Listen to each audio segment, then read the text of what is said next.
Hello, I'm Mike Parsons, commissioning editor of Paternoster. I just started a couple of months ago. Now the book today is Michael Ward, The Narnia Code.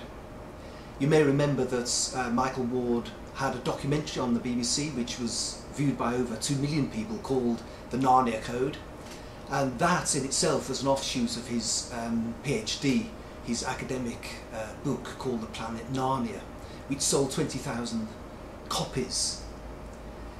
This Narnia Code that we're producing is a book that describes what C.S. Lewis was doing when he was writing the Narnia Chronicles. You remember the 7 Chronicles, I won't go through them all, but that starts with the Lion, the Witch and Wardrobe. And what this book does is to look at those 7 books and say, how do they hold together? If you've read them, you'll realise that they don't seem to hold together.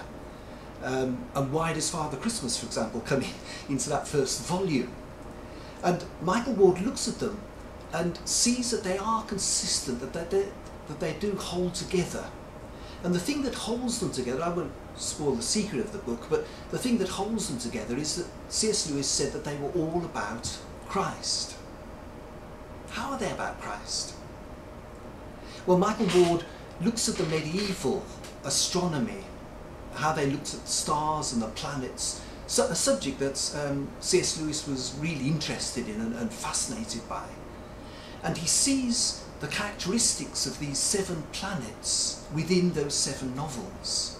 And so you get the Sun and the Moon, Jupiter, Venus, Mars and others, and the characteristics, the symbols of these planets come into these novels and describe or characterize Christ. So we get the kingly Christ, the companion Christ, Christ as light and other things like that.